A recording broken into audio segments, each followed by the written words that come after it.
특히 언제 괴로우냐면 이놈의 명동에 강이 올 때 괴로워. 명동에 강이 올 때. 마태복음 5장 27절에 보면은 예수님이 이런 얘기를 해요.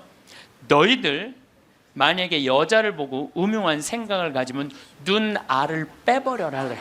예수님 말을 해도 이렇게 살벌하게 눈알을 빼버려. 눈알을 빼라. 온몸이 지옥에 던져지는 것보다 눈알 하나 없이 천국에 가는 게 낫다. 그런 말 할 때마다 나는 너무 괴로워요. 이거 어떻게 해야 되는지. 특히 언제 괴로우냐면 이놈의 명동에 강이 올 때 괴로워. 명동에 강이 올 때. 왜냐하면 명동에 밥 먹으려고 저 먹자 골목에 나가잖아요. 그럼 아가씨들이 허벅지가 그냥 이 눈알을 빼야 되는 건지 말해. 눈알이 간질간질하다니까. 눈알이 간질간질해. 아마 나 천당 들어가려면 내 눈알 한 6,000개 빼야 돼. 내 눈알 6,000개. 아마 여기 있는 형제님들도 온전히 눈알 가지고 천당 갈 형제님들 없을 거야 아마. 하늘나라 가보면 눈알 없이 돌아다니는 사람 많을 거예요. 하늘나라 가보면. 나는 그래서 예수님한테 말하고 싶어요. 2000년 전에는 여자를 보고 음흉한 생각을 가진다. 2000년 전에는 여러분들 여자들이 어떻게 중동에 가보시면 지금도 그래요. 여자들이 어떻게 하냐면 온 몸을 감싸고 눈만 내놓고 다녀. 눈만. 그 여자를 보고 음흉한 생각을 가지면 눈알을 빼야죠. 근데 요즘은 세상이 바뀌어갖고 다 벗고 다니는데, 더욱이 또 이놈의 지구온난화 때문에 더 벗고 다니는데, 지구온난화 때문에 더 벗고 다니는데, 그래서 이제 예수님이 오실 때도 된 것 같아요. 시대도 많이 변했고 상황도 많이 변했는데 2000년 전 그 잣대로 우리가 지금 그걸 읽고 있으면 너무 괴로운 거예요. 그냥 천당 갈 것 같지는 않단 말이야. 지옥 갈 것 같아.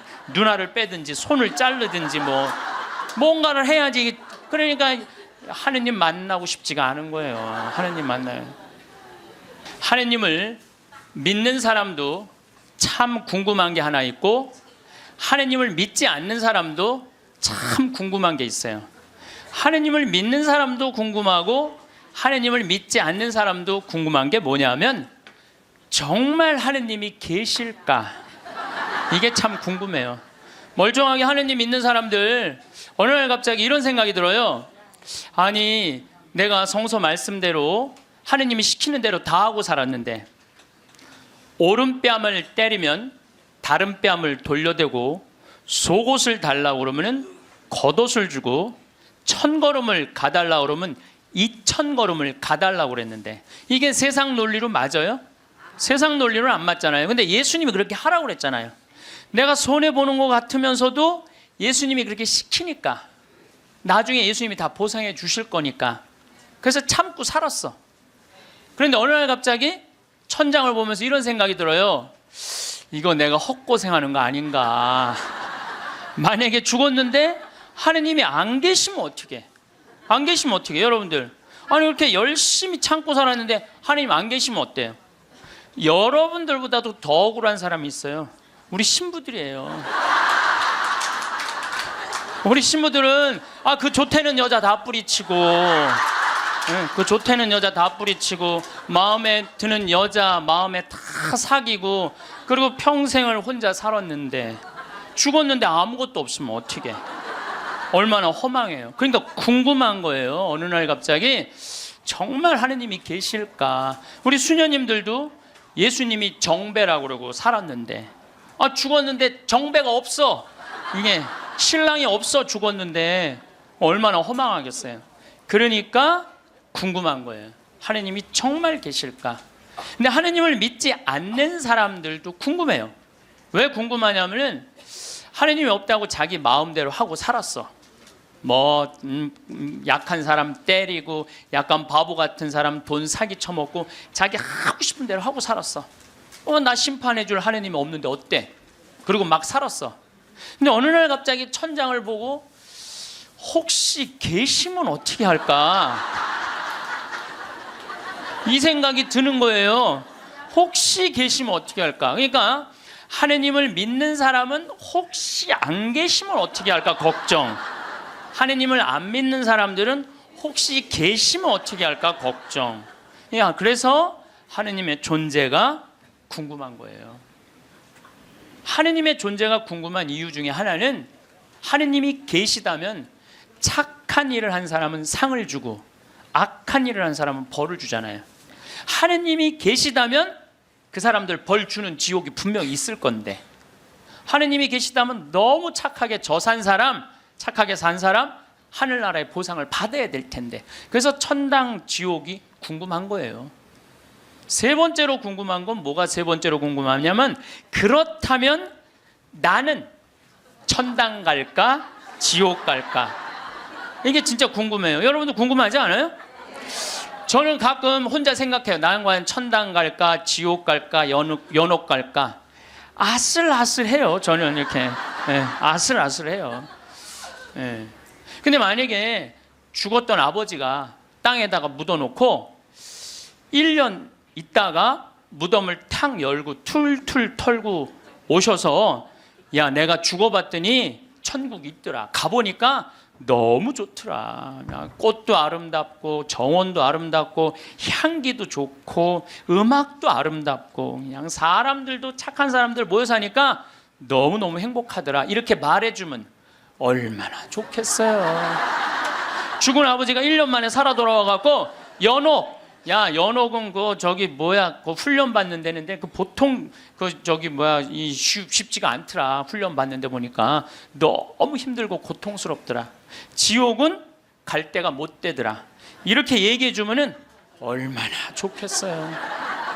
죽은 아버지가 살아 돌아와갖고, 야, 그 착한 일 열심히 하고 어려운 사람 열심히 도와주고 성당 일 열심히 한 큰아버지는 천국에 지금 있더라. 너무 행복하게 있더라. 성당 나갔다 안 나갔다 한 작은 아버지, 그 작은 아버지 있잖아. 성당 나갔다 안 나갔다가 어떤 땐 착하게 살았다, 어떤 땐 이상하게 살았던 작은 아버지는 연옥에서 지금 고생하고 있더라. 훈련 받고 있더라. 돈만 알고 성당 하느님이 어디 있느냐 그러는데 막내 고모 있잖아.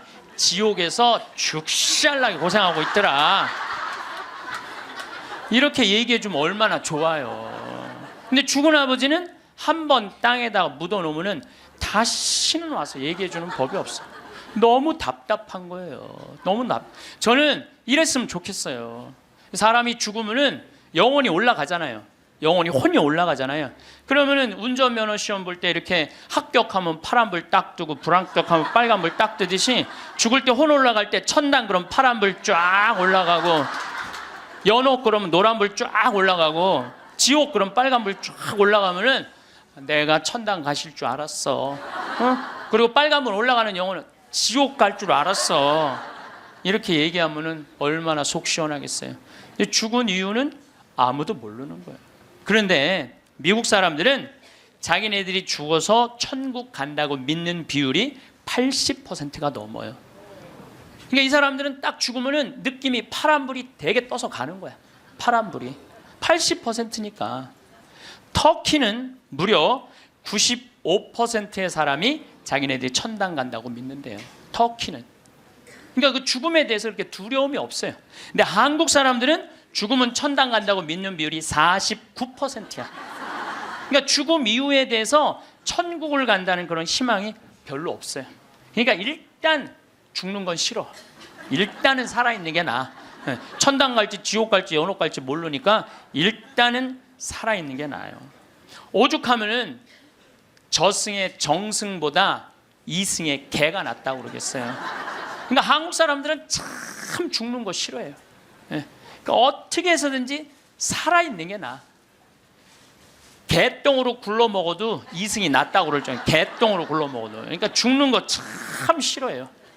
그래서 우리는 죽으면 무슨 월화의 공동묘지 이래갖고 무시무시한 데 간다라는 그런 의식이 있어요.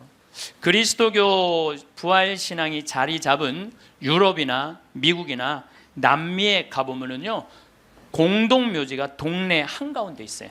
공동묘지가 어디를 가보나. 제가 이 죽음에 대해서 묵상을 많이 하고 싶어서 유럽 공동묘지, 미국 공동묘지, 남미 공동묘지 다 가봤어요. 그냥 지나가 보는 게 아니라 직접 들어가 봤어요.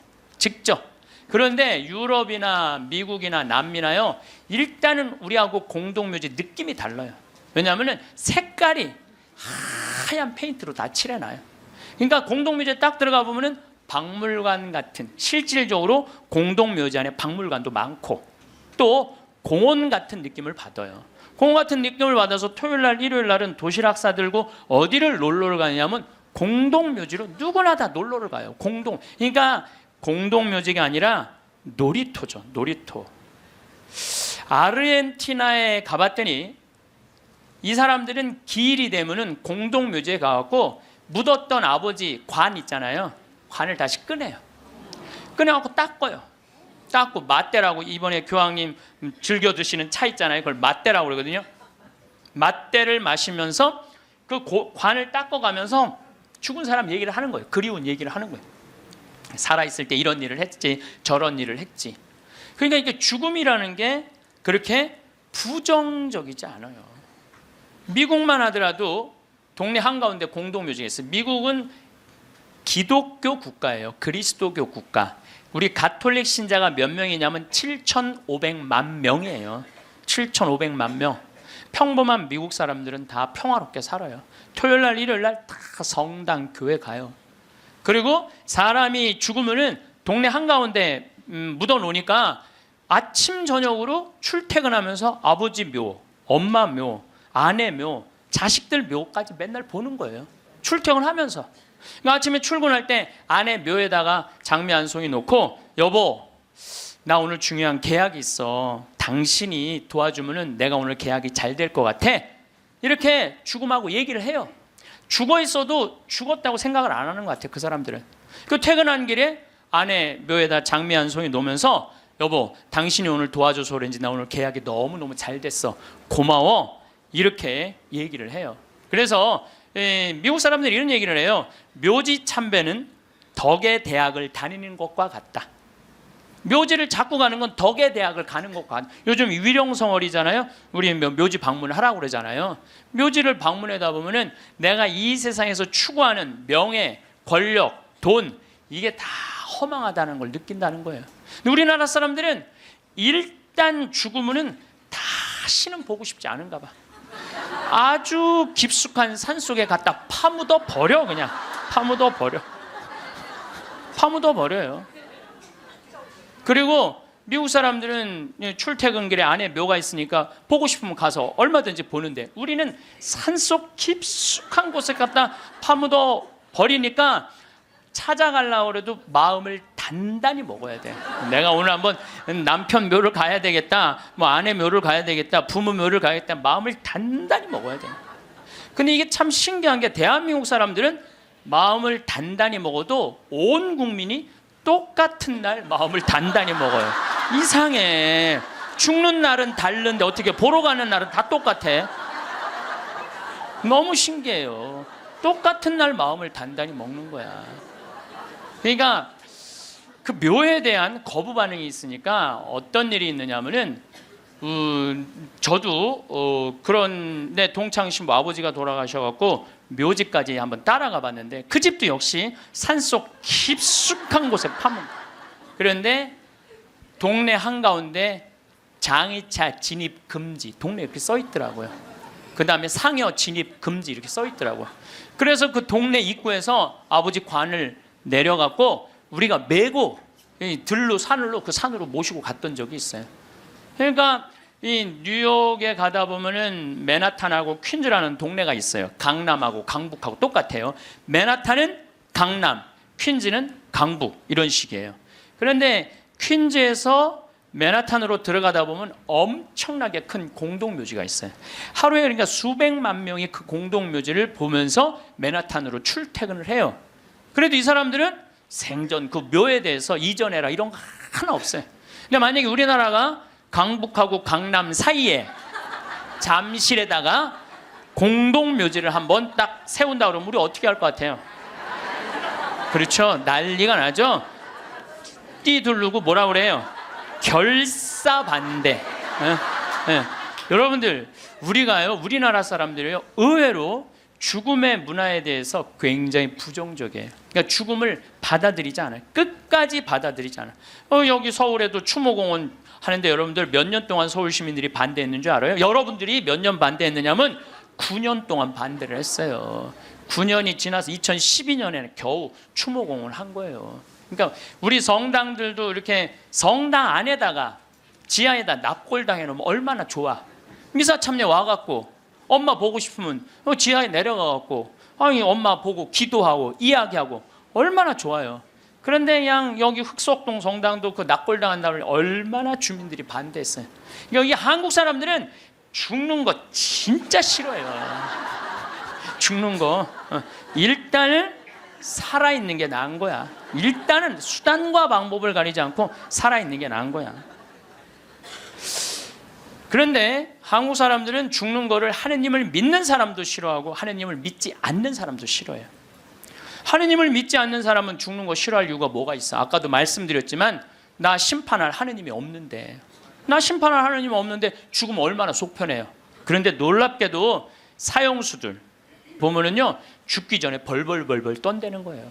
죽고 난 다음에 아무것도 없는데 벌벌벌벌 떠는 거예요. 왜? 자기가 받은 걸로 끝나는 게 아니라는 거야. 이 사람 생각에는 내가 정말로 씻을 수 없는 죄를 졌는데 죽었고 난 다음에 하느님이 있어갖고 나를 심판해갖고 지금도 괴롭지만 죽어서 영원히 꺼지지 않는 불 속에 던져지면 어떻게 하나, 이런 두려움이 있대요. 그렇게 나쁜 짓 뻔뻔하게 하다가도 죽을 때 보면 벌벌벌벌 떤다는 거예요. 막 교수대 이제 올라가는데 계단이 삭아갖고 계단 밑으로 팍 떨어진 거야. 이 핸대는 소리가 하마터면 죽을 뻔했네. 죽기 직전까지 죽기 싫은 거예요. 죽기 직전까지 어떻게 해서든지 살아있고 싶은 거, 어떻게 해서든지 살아있고 싶은 거예요. 왜 이 사람이 바로 죽음을 앞두고도 죽음을 벌벌벌벌 떠느냐면 죽고 난 다음에 그 다음에 내가 하느님 앞에 가갖고 혹시 하느님이 계시면 어떻게 해? 그래갖고 그분이 나의 모든 죄를 묻어서 영원히 꺼지지 않는 불 속으로 떨어지면 어떻게 하냐 이거야. 그러니까 죽기 직전까지도 그냥 계단에 떨어지고 어차피 1분 후에 죽을 건데도 그냥 하마터면 죽을 뻔했네. 그런데 믿는 우리들도 죽는 게 싫어. 믿는 우리들도 죽는. 한국에 믿는 사람들, 이거 설문조사 한 거예요. 한국에 믿는 사람들도요 자기가 천국에 갈 거라고 믿는 비율이 50%가 안 넘어요. 왜 믿는 사람들은 죽는 게 싫어? 아는 게 병이야. 천당, 지옥 있다는 거 교리로 다 알아. 그런데 내가 가만히 생각해 보니까 본당 신부 미워하고 형제들 굶었을 때 모른 척하고 성당 다니기 싫어갖고 그냥 냉담하고 그냥 못된 짓 한 거 이거 다 알아. 그러니까 이게 천당 지옥 있는 건 알긴 아는데 내 사는 꼴을 봐서는 천당 갈 것 같지는 않아. 어디 갈 것 같아? 지옥에 갈 것 같아. 그러니까 일단은 살아있는 게 나은 거야. 아직은 여기는 천당 지옥이 결정 안 됐잖아요. 부자가 낙타반을 통과하는 게, 부자가 하늘나라 들어가는 게 낙타가 반을 통과하는 게 훨씬 더 쉽다고 그러잖아요. 그걸 읽어봐도 또 쉽게 천당 갈 것 같지가 않은 거예요. 쉽게 천당 갈 것 같지가 않은 거예요. 근데 정말 만약에 죽었던 사람이 살아 돌아와갖고 내가 죽었더니 천국이 있더라 이렇게 얘기를 해주면은 정말로 믿을 텐데, 이놈 사람 죽으면 그냥 그걸로 끝나는데 어떻게. 근데 1970년대 이후부터 갑자기 죽었던 사람들이 많이 살아 돌아오기 시작을 해요. 1970년대 이후부터 미국은 92년에서부터 97년 사이에 죽었던 사람들이 살아 돌아오기 시작을 하는데 몇 명이 살아 돌아오냐면 1,500만 명이 살아 돌아와요. 1,500명이 아니에요. 1,500만 명. 나 이게 뻥인 줄 알고 자료를 무지하게 찾아봤어요. 근데 실질적으로 엄청나게 살아 돌아오는 거예요. 살아 돌아와서 이 사람들이 하늘나라 얘기를 해주는 거예요. 하늘나라 내가 빛을 봤다, 하늘나라 올라갔다, 이런 얘기를 너무 많이 하는 거야. 아니 이제 2000년이 돼갖고 예수님 오실 때가 돼갖고 세례자 요한을 미리 보내갖고 구분기를 곧게 펴라, 내가 갈 거다. 그러듯이 이제 예수님이 죽었던 사람들이, 이제 사람들이 제일 궁금한 게 그거니까 죽었던 사람들 살아 돌아와서 이제 하늘나라 얘기를 해라. 그래갖고 예수님이 이렇게 살려 돌려 보내는 건가 이제 엄청나게 많은 사람들을. 그거는 아니고 1970년대 이후부터 갑자기 죽었던 사람들이 많이 살아 돌아오는 이유는 심폐소생술이 발달하면서부터 죽었던 사람들이 많이 살아 돌아오는 심폐소생술이 발달하면서부터 그러니까 1970년대 이전에는 사망이다 그러면은 동공이 풀리고 맥박이 안 뛰고 심장이 멎는 거예요. 그 다음에 뇌파, 이거 여러분들 텔레비전을 이거 보면 쫙 하잖아요. 쫙 일자로, 이걸 사망으로 봐요. 그런데 예전에는 그러면 그냥 그걸로 끝냈어. 근데 요즘은요, 멀쩡한 사람이 심장마비로 죽거나 멀쩡한 사람이 교통사고로 갑자기 죽었을 때, 충격으로 죽었을 때 심폐소생술을 시술을 하게 돼 있어요. 심폐소생술이라는 건 뭐냐면은 심장을 압박을 30번씩 가하는 거야, 한 번에. 어른들은 갈비뼈가 부러질 정도로 세게. 그리고 2번 입에다가 인공호흡 해주고, 또 안 되면 또 30번 압박을 하고 2번 입에다가 인공호흡을 해주면은 죽은 사람의 5%가 살아난다는 거예요. 죽은 사람의 5%가 살아나서 공통적인 얘기를 하는 거예요. 이건희 회장님도 어떻게 심근경색으로 돌아가신 거예요. 5월 10일 날. 그런데 이분이 심폐소생술을 통해서 살려낸 거예요. 의술이 얼마나 좋으냐면요, 심폐소생, 이게 좀 복잡한데 이게 심장에 피가 돌지 않으면은 뇌가 괴사가 돼요. 그래서 이건희 회장님은 심폐소생술 살려내고 난 다음에 체온을 올리지 않아요. 10도, 16도로 그대로 해갖고 지금은 굉장히 좋아졌다고 그래요. 그러니까 이제는 죽은 사람도 살려내는 시대가 되는 거예요. 죽은 사람도 살려내는 시대가 됐어요. 근데 이 죽었다가 살아 돌아온 사람들이 공통적인 얘기를 하는 거예요. 거의 공통적인 얘기가 있어.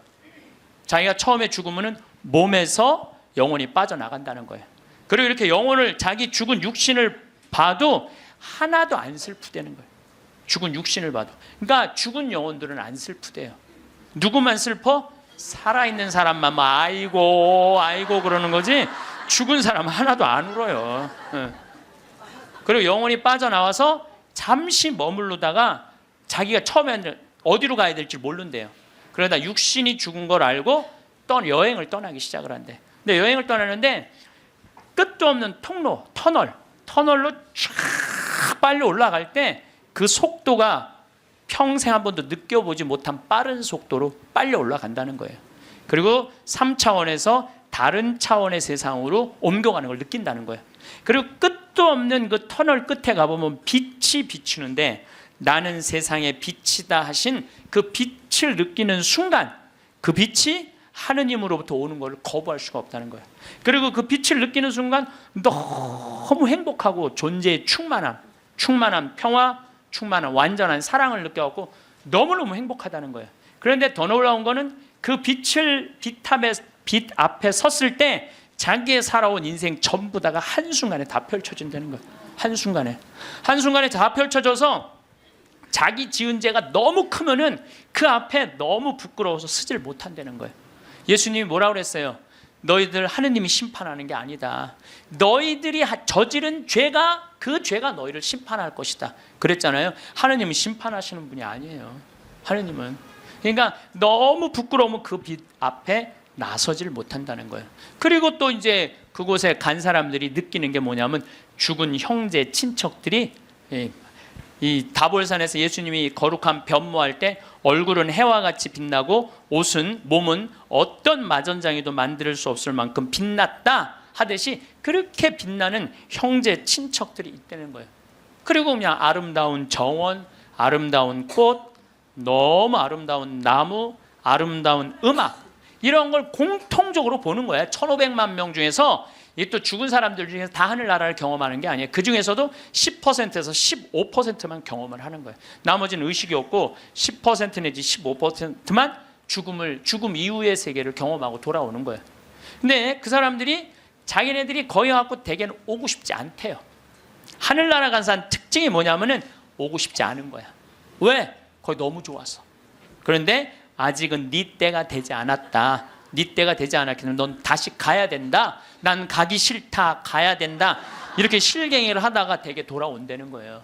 돌아와서 이 세상에 딱 보면은 사람의 모습이 바뀐다는 거예요. 삶이, 하늘나라를 보면은. 저는 최초의 심폐소생술자는 예수님이란 생각을 해요. 여러분들 회당장 야이로의 딸 죽었을 때 예수님 살려냈죠? 예. 이게 그냥 있는 일이 아니에요. 다 성소 안에 있는 거예요. 다 성소 안에. 그 다음에 나자렛이라는 동네가 있고 건너편에 나인이라는 동네가 있어요. 그 나인의 과부의 아들이 죽어요. 들로 메고 가는데 너무 슬퍼하니까 예수님 뭐라 그래요? 내려놔라. 죽은 게 아니다. 그리고 살려내잖아요. 아마 심폐소생술 하지 않았을까? 그런 생각 들어요. 그래서 멀쩡한 아들 살려내잖아요. 또 저기 나자로, 마리아 마르타 오빠 죽은 지 4일 만에 살려내요. 요즘도 뭐 4일 만에 살아난 사람, 일주일 만에 살아난 사람 많듯이 4일 만에 살려내요. 죽은 나자로를. 그러니까 최초의 심폐소생술자는 제 생각에는 예수님이라는 생각이 들어요. 근데 옛날에도 죽었던 사람들이 많이 살아났어요. 옛날에도 죽었던 사람들이 많이 살아났어. 근데 문제는 뭐냐면은 내가 강원도 평창에서 죽었다 살아났어. 그러니까 옛날에는 전화도 없고 핸드폰도 없고 아무것도 없었잖아요. 그리고 우리 동네 사는 데는 배 타고 들어왔거든요. 그 강이 있어갖고. 그러니까 그 산골짜기에서 이러는 거, 나 죽었다가 살아났다, 나 죽었다 살아났다, 그러다 그냥 죽었어. 아무도 몰라, 아무도. 근데 요즘은 시대가 발달하면서부터 죽었다가 살아난 사람들이 말을 하기 시작하는 거예요. 내가 죽었다가 살아났다. 근데 이게 한두 명이 얘기하는 게 아니거든. 우리가 아는 유명한 사람들 중에 죽었다 살아난 사람들, 여러분들 누구나 다 아는 사람이 있어요. 우리 어렸을 때 기동순찰대라는 미국 드라마가 있었어요. LA 기동순찰대.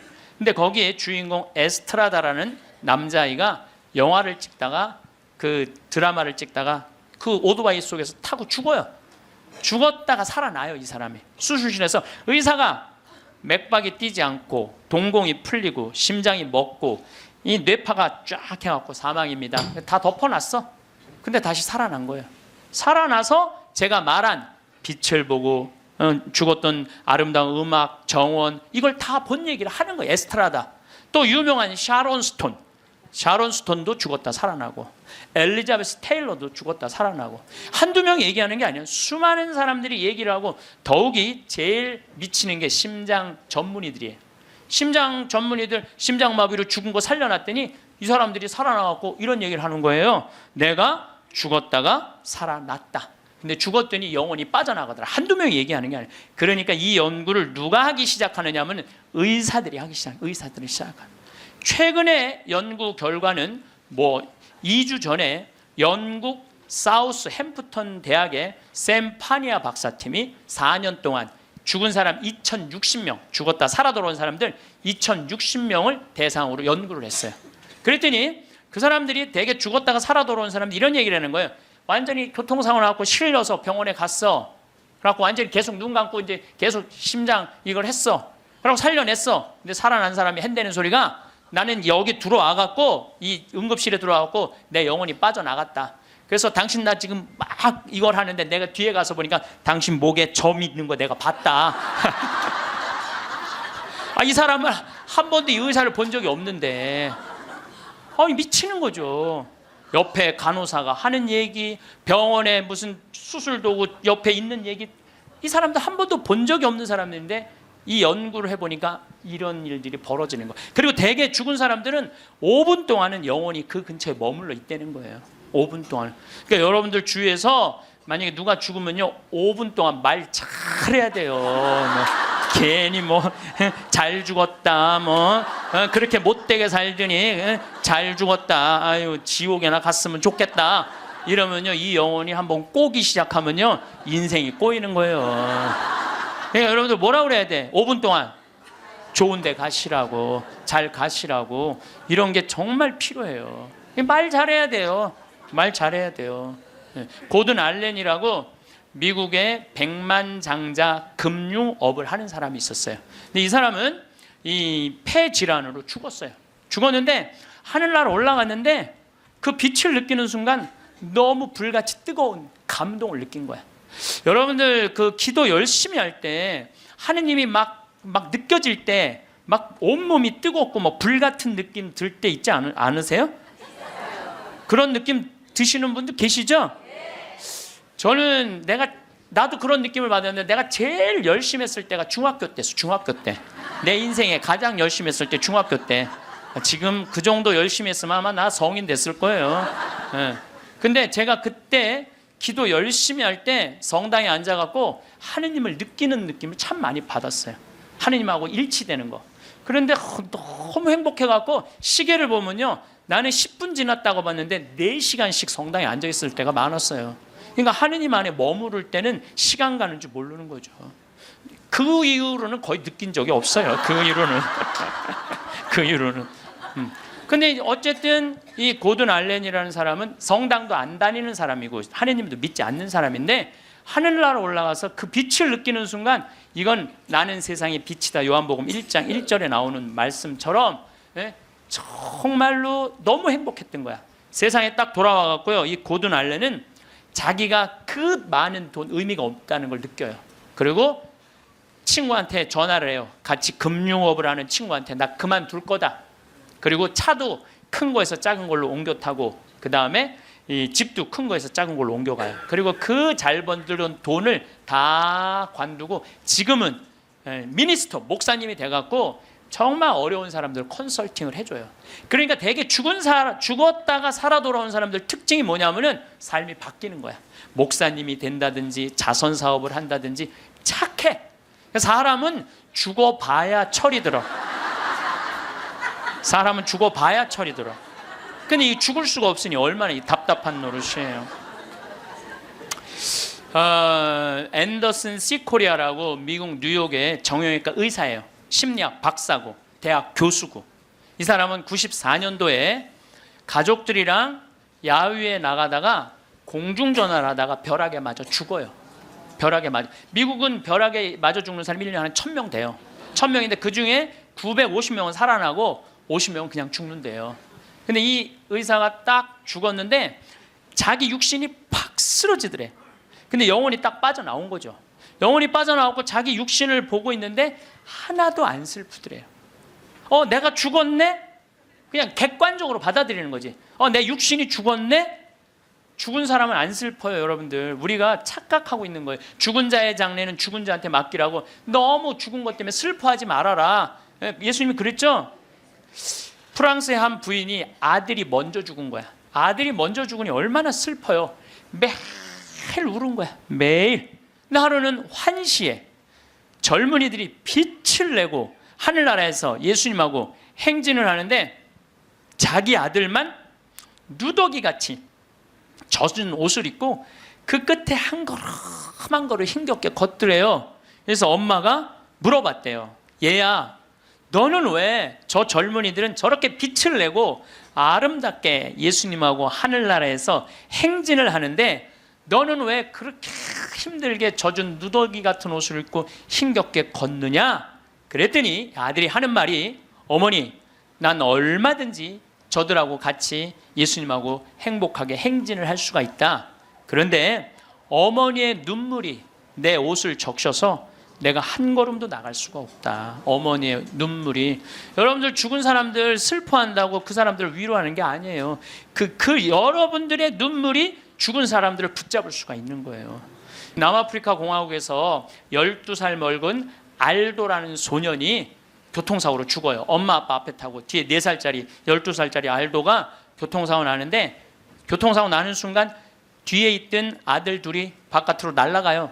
날아가는데 엄마 아빠가 딱 차를 세우고, 이제 자식 없으니까, 차 뒤에 없으니까 가서 보는데 바로 앞에 4살짜리가 얼굴에 상처기만 좀 나게 있는 거야. 아유, 너 괜찮구나 그랬더니 이 친구 하는 말이, 엄마 난 이렇게 바깥에 튕겨져 나왔을 때 예수님이 날 받아갖고 여기다 놨다고. 네. 근데 문제는 12살짜리 알도가 안 보이는 거야. 12살짜리 알도가. 그래갖고 보니까 아예 길 건너편에 가서 떨어진 거야. 길 건너편에 뇌, 척추 다 그냥 요절이 난 거예요. 그래서 병원에서는 의사가 이제 산소호흡기를 띄셔도 되겠다고, 죽었으니까. 이때 이 엄마가 하느님한테 자기 아들을 맡겨요. 하느님, 당신의 뜻대로 내 아들을 처분해 달라고. 하지만 난 아들하고 아직 이별의 시간을 갖지 못했다고. 그리고 이 아들은 4개월 후에 살아 돌아와요. 4개월 후에 살아 돌아오는데 문제는 뭐냐면은, 살아 돌아와서 얘는 뭐를 못하느냐면 말을 못했어. 근데 계속 노트에다 쓰는 거야. 성서를 계속 쓰는 거야. 4개월 후에 돌아온 애가 성서를 계속 쓰는 거야. 성당도 안 교회도 안 다니던 애인데 성서를 계속 쓰는 거야. 너 이거 성서를 어떻게 쓰냐? 엄마, 나 죽어 있을 때 예수님 나 하늘나라 데려가고 예수님이 품에 안아서 이 성서 다 가르쳐 준 거야. 그러니까 하늘나라에서 성서를, 이런 일이 여러분들 많아요. 이런 일이 정말 많아요. 하늘나라 우리 아프리카에도 우리 가톨릭의 한 아이가 전혀 그런 걸, 성서를 모르던 아이가 예수님 현시 속에서 성서를 다 배운 애가 있어요. 내가 지난번에도 강의했어요. 여러분들은 참 고맙게도 강의에도 까먹어갖고 내가 새로 얘기할 때 항상 새롭게 들어. 우와, 너무 고마워. 참 고마워요. 네. 네, 지난번 강의 때도 내가 얘기했거든요. 아프리카에 언어도 이 아이는 예수님이 다 가르쳐줘서 언어도 다른 나라 언어 다 했다고 내가 얘기를 했어요. 예, 예, 말라위 거기. 예. 어쨌거나 얘는 하늘나라에서 예수님이 가르쳐준 거야. 성서를 너무너무 잘 쓰는 거야. 그런데 얘가 기가 막힌 글을 하나 쓰는 거예요. 어떤 글을 쓰느냐면은, 엄마, 드웨인이라는 아이랑 안톤이라는 아이 주소를 적어줘요. 그리고 그 엄마한테 이 편지를 좀 띄워줘. 주소를 써갖고. 어떤 내용이냐면, 드웨인하고 안톤은 하늘나라에서 너무너무 행복하게 잘 지내고 있는데, 하늘나라에서 보니까 엄마들이 맨날 우는 거야. 엄마들이 이미 자기 자식은 하늘나라에서 행복하게 지내고 있는데 엄마들이 울고 있는 거야. 그래서 엄마, 예수님이 너무 슬프대. 왜? 뭐가 슬퍼? 나는 이미 이 아이들을 구원해갖고 내 품에 안고 있는데 나의 자비를 믿지 않는 저 엄마 아빠가 너무너무 불쌍하다는 거예요. 그래서 그 주소를 줘. 근데 이 알도는 안톤을 살아생전에 만났던 적이 없는 사람이에요. 드웨인도 살아생전에 만났던 적이 없는 사람이야. 그리고 얘가 그 주소를 알 수가 없는 애야. 교통사고나고 4개월 동안 혼수 상태에 있던 아이인데, 그래서 엄마는 처음에 장난인 줄 알았대. 근데 그걸 편지를 보냈는데 정확하게 드웨인 집과 안톤 집에 편지가 도착을 하고 실질적으로 그 아이들은 그렇게 죽었다는 거예요. 이게 우리가 하느님한테 맡겨야 돼. 하느님한테 맡겨야 돼. 얘네들 외롭지 않아요. 그러니까 죽은 사람들은 슬프지 않다니까요. 예. 여러분들, 우리들이 죽는 걸로 끝나는 게 아니에요. 죽는 걸로 끝나는 게, 더욱이 우리 그리스도인들한테는 죽음이 죽음이에요. 새로운 삶으로 옮아가는 새로운 여정일 뿐이에요. 여러분이 걸어온 길을 한번 떠올려 보시면 어떤 풍경이 보이시나요? 그 길 위에는 수많은 발자국이 찍혀 있을 것입니다. 어떤 발자국은 깊게 패여 있고 어떤 발자국은 흐릿하게 남아 있을 것입니다. 그 모든 흔적들이 바로 여러분만의 이야기이자 역사입니다. 우리는 살아가면서 매일매일 새로운 발자국을 남깁니다. 아침에 일어나 하루를 시작하는 그 순간부터 밤에 잠자리에 들 때까지 우리가 내딛는 모든 걸음이 세상에 무언가를 새깁니다. 그것은 눈에 보이지 않을 수도 있지만 분명히 존재하는 흔적입니다. 행복했던 날들을 생각해보면 가슴이 따뜻해집니다. 사랑하는 사람들과 함께 웃었던 순간들, 맛있는 음식을 나누어 먹었던 시간들, 아무것도 하지 않고 그냥 평온하게 앉아 있었던 오후들. 이런 순간들이 모여 우리 삶의 보물이 되었습니다. 그 순간들은 지나갔지만 우리 마음속에 영원히 남아 있습니다. 힘들게 노력했던 시간들도 있었을 것입니다. 무언가를 이루기 위해 밤늦게까지 애썼던 날들, 실패를 겪고도 다시 일어서서 시도했던, 용기 넘어졌다가 다시 걸어가기 시작했던 그 발걸음들, 그 모든 과정이 여러분을 지금의 모습으로 만들어 주었습니다. 그 노력의 땀방울 하나하나가 여러분이라는 사람을 빚어낸 소중한 재료였습니다. 때로는 슬픔도 있었을 것입니다. 마음이 아팠던 날들, 눈물을 흘렸던 밤들, 혼자 감당해야 했던 무게들. 하지만 그 슬픔조차도 여러분의 발자국 중 하나입니다.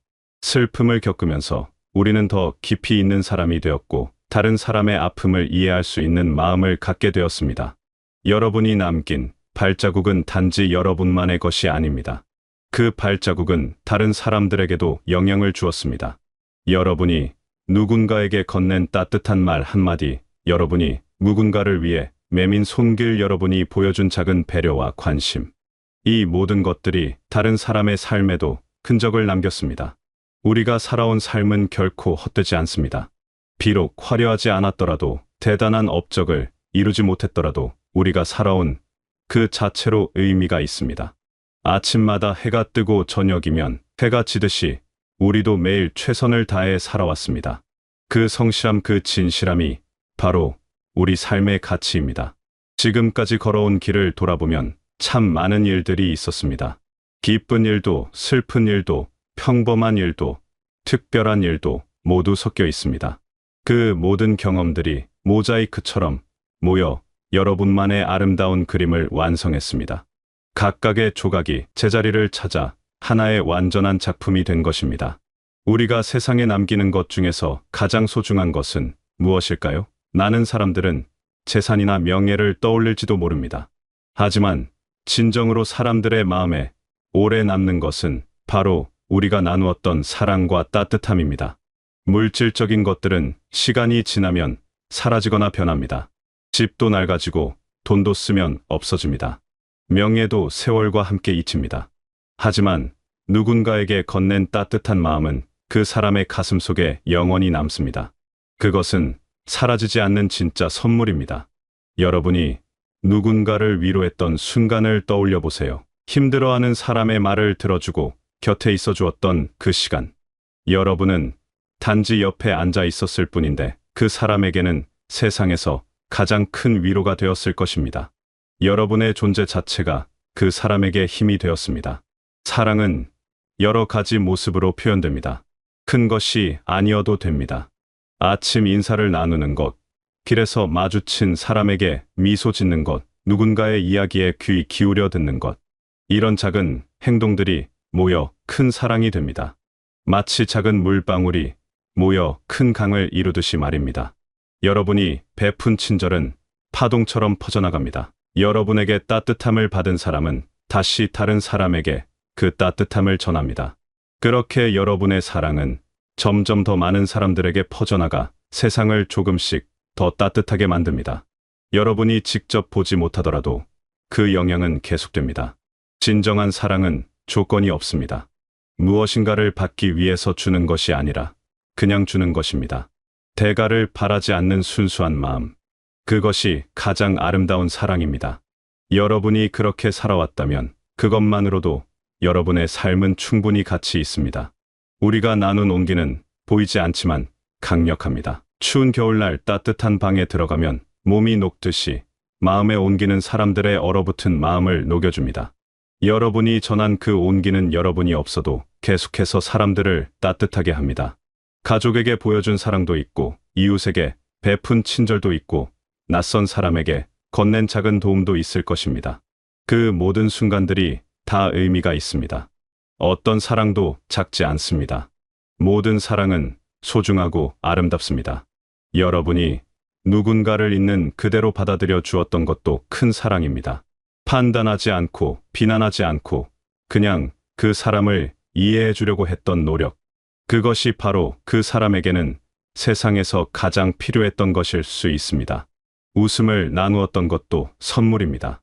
함께 웃었던 순간들은 사람들의 기억 속에 밝은 빛으로 남아 있습니다. 여러분 덕분에 누군가가 웃을 수 있었다면 그것은 정말 멋진 일입니다. 웃음은 마음의 약이 됩니다. 여러분이 보여준 인내심과 이해심도 큰 선물이었습니다. 서두르지 않고 기다려주는 것, 실수를 용서하는 것, 다시 한번 기회를 주는 것. 이런 것들이 사람을 성장하게 만들고 희망을 갖게 합니다. 모든 것에는 시작과 끝이 있습니다. 계절도 돌고 돌아 봄이 오면 겨울이 가고 하루도 아침이 오면 밤이 갑니다. 우리 삶도 마찬가지입니다. 하나의 장이 끝나면 새로운 장이 시작됩니다. 하지만 끝이라는 것이 정말로 끝일까요? 아름다운 음악을 들어본 적이 있으시죠? 그 음악이 끝나도 우리 마음 속에는 여운이 남습니다. 멜로디는 사라졌지만 그 감동은 계속됩니다. 우리 삶도 그렇습니다. 비록 한 시기가 지나가더라도 그 삶이 남긴 여운은 계속됩니다. 나무를 생각해 보세요. 나무는 봄에 잎을 피우고 여름에 무성하게 자라고 가을에는 열매를 맺고 겨울에는 잎을 떨구어 버립니다. 그렇다고 나무가 죽는 것은 아닙니다. 겨울 동안 나무는 땅속에서 조용히 힘을 비축하고 있다가 다시 봄이 오면 새로운 잎을 틀 준비를 합니다. 하나의 모습이 끝나는 것은 다른 모습으로 변화하는 과정일 뿐입니다. 강물을 보면 알 수 있습니다. 강물은 계속 흐르다가 바다에 이릅니다.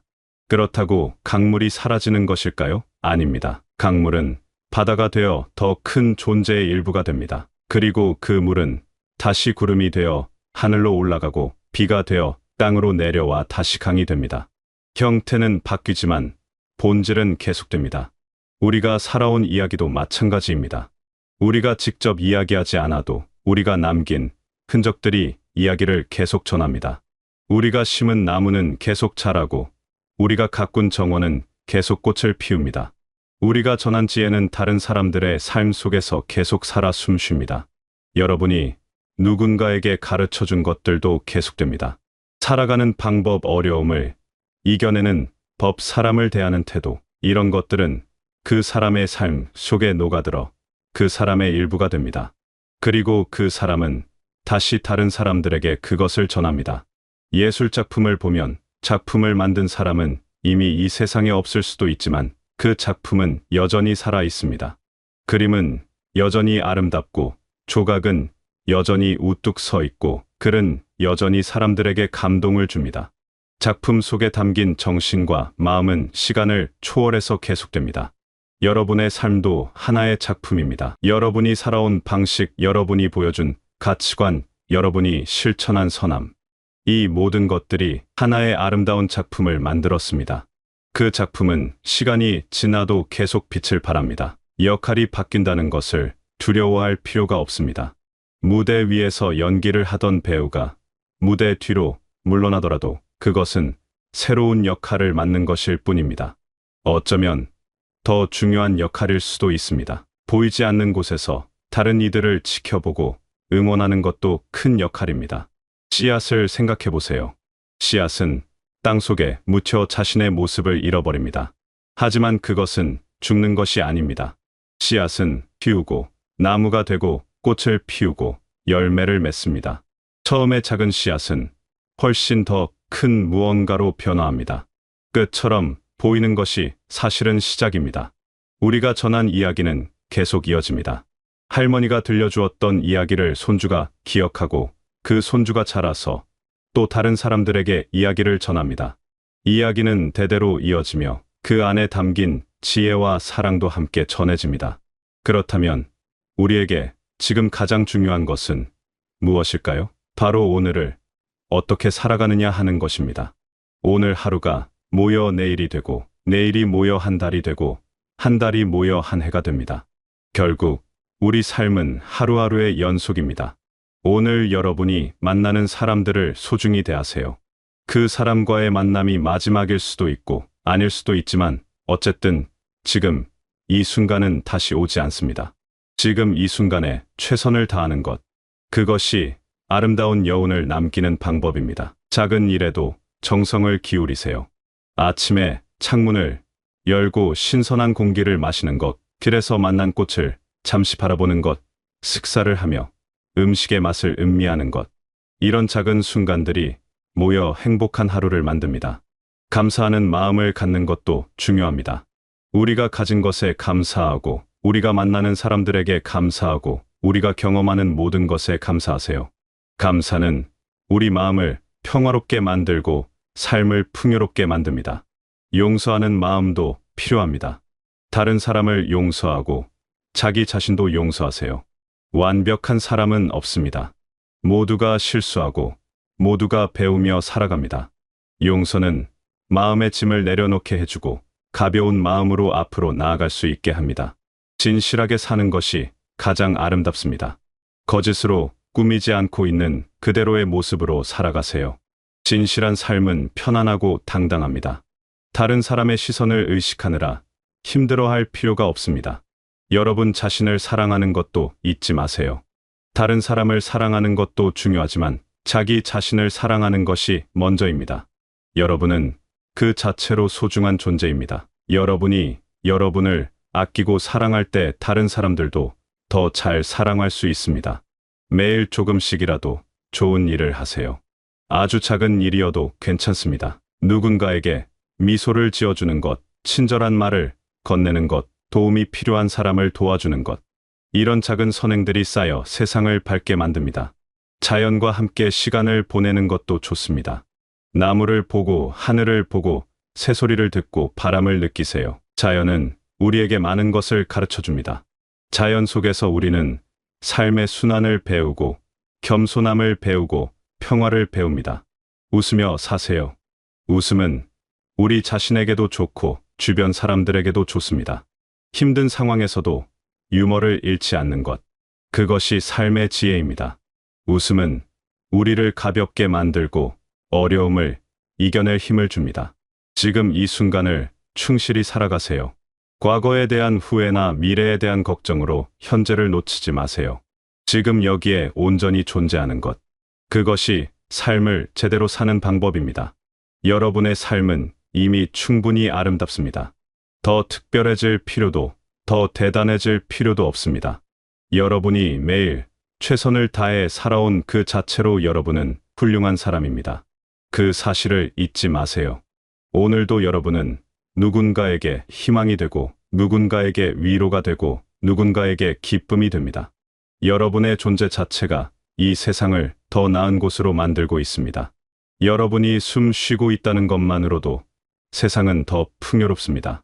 여러분이 살아온 모든 날들이 소중했고, 여러분이 앞으로 살아갈 모든 날들도 소중할 것입니다.